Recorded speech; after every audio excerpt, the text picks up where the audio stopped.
Siapa Husain? Padri kami. Siapa Husain? Anak orang baik.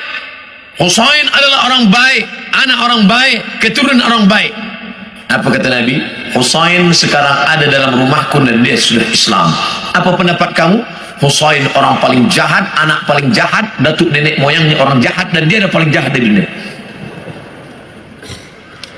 Kenapa Husain masuk Islam? Kenapa mereka tidak? Karena Husain melepaskan dari segala kepentingan. Sedangkan yang ini masih inginkan kekuasaan, masih inginkan harta benda. Bila aku masuk Islam, nanti aku akan susah, aku akan miskin.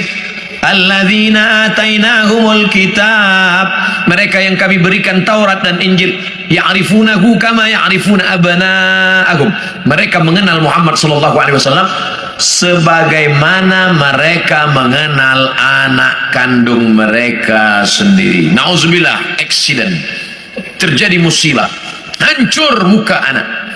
Lalu kemudian seorang ayah dan bunda datang ke hospital. Kami nak tengok anak kami. Betulkah dia yang kena accident? Nauzubillah. Belum buka wajahnya dah tahu ini anak kami. Dari mana? Dari jari kaki.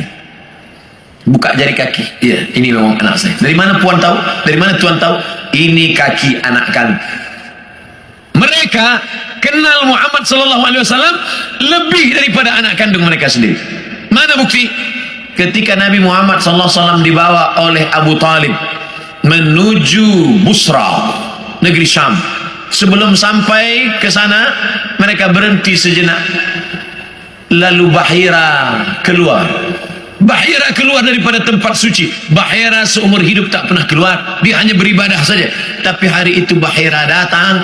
Apa kata Bahira? Bertanya kepada Abu Talib, ya rajul, wahai lelaki, siapa anak kecil ini? Kata Abu Talib, ini anakku, hadza ibni. Kata Bahira, kalau betul kitab yang kubaca, ini bukan anakmu, anak ini yatim, ayahnya dah mati sebelum dia lahir. Kenapa? Karena 3 tanda aku tengok: pokok kayu bersujud, batu-batu bersujud, dan ada awan yang dari tadi menaungi dia. Tersenyum Abu Talib, ini memang bukan anakku, ini adalah anak saudaraku. Karena orang biasa berkata anak saudara itu anak kita juga, anak saudara anak kita, rumah saudara rumah kita, tapi bini dia bukan bini kita. Ini siapa? Ini anak saya. Itu kan bukan anak ustaz, itu kemanakan ustaz, anak saudara. Udah macam anak saya. Begitulah Bahira tahu bahwa ini anak ayahnya sudah meninggal. Itulah yang ditulis dalam syair Al-Barzanji. Walamma tamma min hamlihi, ketika hamilnya sempurna, syahrani 2 bulan, ala ashhuril aqwalil marwiyah, menurut hitungan bulan qamariyah, tufiya bil madinatil munawwarati abuhu Abdullah, meninggal ayahnya Abdullah 2 bulan. Kenapa mereka tahu?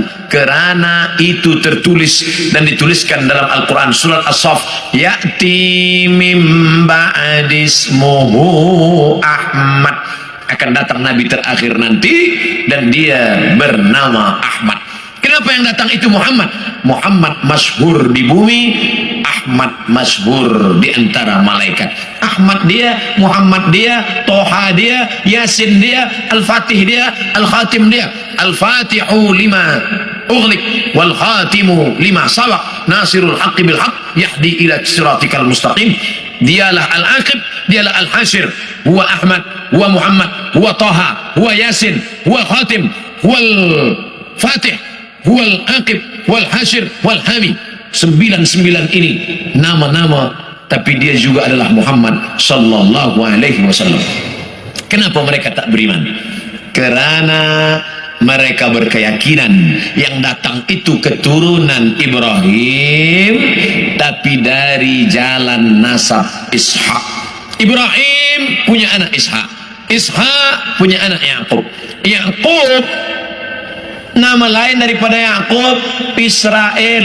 Maka anak cucu Yaqub disebut dengan Bani Israel. Yaqub punya anak Yusuf, Yusuf punya saudara lelaki bernama Yahuza. Cucu cicit keturunan Yahuza disebut dengan Yahudi. Mereka ingin Nabi terakhir itu keturunan Ishak, Yaqub, Yahuza. Sedangkan yang lahir terakhir ini Muhammad SAW, anak Abdullah, anak Abdul Muttalib, anak Hashim, anak Abdi Manaf, anak Qusay. Qusay lah yang membina Darun Nadwah di kota Makkah Al-Mukarramah. Cucu cicit keturunan daripada Adnan, Adnan keturunan daripada Ismail, Ismail anak daripada Ibrahim alaihissalam. Falamma ja'ahum ma arafu, ketika mereka didatangi, ketika datang orang yang mereka kenal itu, kafaru bih, mereka pun kafir dan ingkar. Padahal beza mereka hanya 2 simpang saja, satu simpang Ishak, satu simpang Ismail. Mereka tak percaya. Bagaimana dengan kita orang Melayu? Andailah orang Melayu tak nak beriman kecuali dengan Nabi Melayu. Aku tak nak Nabi seorang Arab, ingin Nabi yang Melayu, pakai baju Melayu, pakai songket Melayu. Aku Abdul Somad, saya Abdul Somad, tak pernah mempermasalahkan apakah dia datang dari Arab, apakah dia dari Quraisy. Yang penting aku bersyahadat asyhadu an la ilaha illallah wa asyhadu anna Muhammadan Rasulullah. Islam, makna Islam istislam, makna istislam al-inqiyad wa ta'ah, patuh dan taat. Datang dia sami'na wa ata'na. Hari ini semua bumi Melayu bersyahadat, semua mengalahkan Egypt, Mesir. Sampai hari ini Mesir masih ada lagi yang tidak Islam, Arab tapi tidak Islam. Jordania Muslim, tapi Irak masih ada lagi Maronit. Mesir masih ada lagi Koptik. Tapi kita bumi Melayu, kalau sudah disebut Melayu adalah Islam. Melayu tanpa Islam hilang menya, tinggal layunya saja lagi. Jadi sebab itu kita bangkitkan izzah ini, kita bangkitkan kekuatan kita dengan tidak memusuhi orang lain. Orang Melayu adalah bangsa Muslim yang terbuka untuk segala golongan.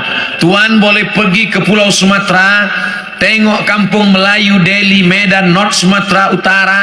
Di sana ada nama Kampung Keling, kerana ada tempat orang Hindu yang dibawa oleh Inggris masa dulu untuk memetik tembakau. Sampai hari ini masih ada. Di sana pula ada kampung nama Pecinan, tempatnya orang saudara kita daripada Chinese, Tionghoa, masih ada tegak berdiri. Orang Melayu Muslim adalah orang yang menebarkan kedamaian. Wa ma arsalnaka illa rahmatan lil alamin.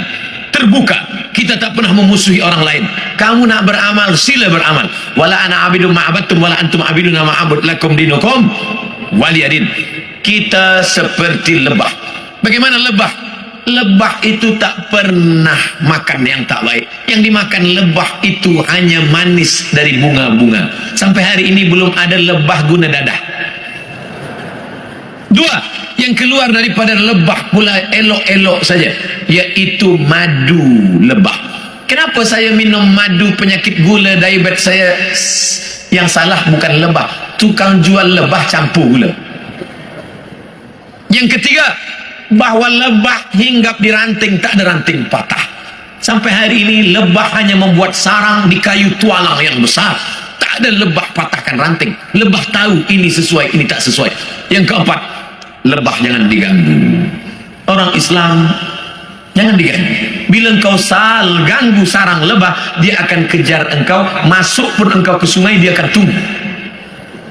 Bila engkau tak bernafas, engkau tarik nafas, di situ dia guna, kepala engkau akan bengkak. Hati-hati dengan lebah.